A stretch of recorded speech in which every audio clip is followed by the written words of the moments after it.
এবার ছেলে আবরাম খান জয়ের বুদ্ধির কাছে হার মানলেন শাকিব খান এবং অপু বিশ্বাস। এমনটাই হয়েছে তাদের জীবনে।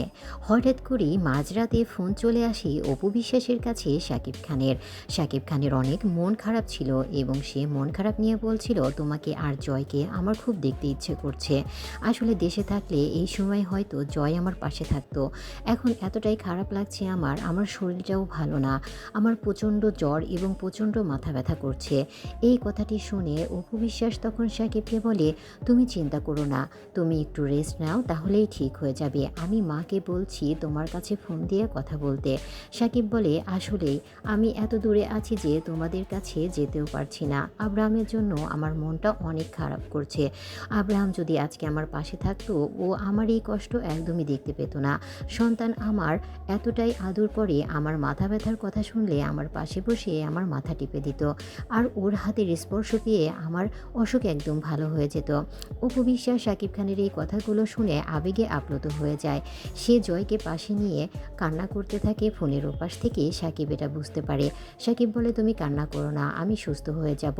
অপু বিশ্বাস বলে যে, আমি সকালেই তোমার কাছে যাচ্ছি। আমি জানি তুমি অনেক অসুস্থ, তুমি অনেক অসুস্থ না হলে তুমি কোনোভাবেই আমাকে এই কথাগুলো বলতে পারতে না।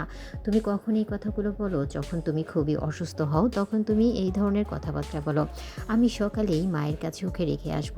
তাই বলে ফোনটা রেখে দেয়। সকালে জয়কে তার দাদির কাছে রেখে আসে অপু বিশ্বাস এবং সে তার শাশুড়ির সাথে কথাবার্তা বলে সাকিবের উদ্দেশ্যে রওনা দেয়। এদিকে মা চলে যাওয়ার পরে জয় অনেক মন খারাপ করে বসেছিল। তখন সে তার দাদিকে বলে যে, দাদি, আমি জানি পাপা অনেক অসুস্থ, পাপার অনেক জ্বর হয়েছে, মাথা ব্যথা করছে। পাপা চাইছিল আমাদের কাছে আসতে, কিন্তু মা আসতে দেয়নি। মা বলেছে, তোমার ওখানে কাজ আছে, তোমার শুটিং আছে, তুমি ওখানেই থাকো, আমি তোমার কাছে আসছি। এদিকে সাকিবের মা বলে, তোমাকে কে বলেছে যে তোমার বাবা অসুস্থ? তখন জয় বলে যে, আমি মাম্মামকে রাত্রিবেলা বাবার সাথে কথা বলতে শুনেছি। বাবা বলছিল বাবা অনেক অসুস্থ, আমি চাই বাবা দ্রুত সুস্থ হয়ে উঠুক। এদিকে এই কথা বলেই জয় কান্না করে দেয়। তখন জয়ের দাদি বলে, তুমি কষ্ট পেও না, তোমার বাবা এবং মাম্মাম দুজনেই সুস্থ আছে, সুস্থ থাকবে। তুমি আমাদের কাছে হাসি খুশি থাকো, মাম্মাম তোমার বাবাকে নিয়ে দ্রুতই চলে আসবে। এদিকে সাকিবের কাছে পৌঁছে যায় অপু বিশ্বাস। সেখানে গিয়ে সাকিবকে দেখে সে বিছানায় শুয়ে আছে, এমনকি তার মাথায় জ্বর উঠে গেছে, এমন সে জয় এবং মামা করছিল। অপু বিশ্বাস দ্রুত গিয়ে সাকিবের মাথায় পানি দেয়, এমনকি তাকে হাত বুলিয়ে দেয় মাথায়। আস্তে আস্তে সাকিবকে ওষুধ খাইয়ে দেয়। সাকিবের জ্বর আস্তে আস্তে ঠিক হতে থাকে। এদিকে সাকিবের এমন অবস্থা দেখে অপু বিশ্বাস কান্না করতে থাকে এবং তার মা শাশুড়ির কাছে ফোন দেয়। তার শাশুড়ির কাছে ফোন দিয়ে বলে যে, সাকিবের অবস্থা অনেকটাই খারাপ, আমি আজকে আসতে চেয়েছিলাম কিন্তু আসতে পারবো না, আপনি একটু জয়কে দেখে রাখবেন। এদিকে সাকিব বুঝতে পারে জীবনের সে সবথেকে মূল্যবান জিনিসটা পায়ে ঠেলে দিয়েছিল। আজকে অপুর সাথে যদি সে খারাপ ব্যবহার না করতো বা তার সন্তান এবং তাকে যদি দূরে ঠেলে না দিত, তাহলে তাদের জীবনটা কতই সুন্দর হতো।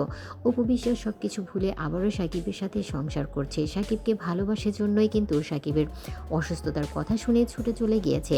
আসলে এর সম্পূর্ণ কিন্তু ক্রেডিট দিতে হয় জয়কে, কারণ জয় আগে থেকেই বুঝতে পেরেছিল তার বাবা তার মাকে মিস করছে। এজন্য তার বাবাকে আসলে অভিনয় করতে বলেছিল, কিন্তু অভিনয় করতে গিয়ে যে সত্যি সত্যি সে অসুস্থ হয়ে যাবে এটা বুঝতে পেরেছিল না।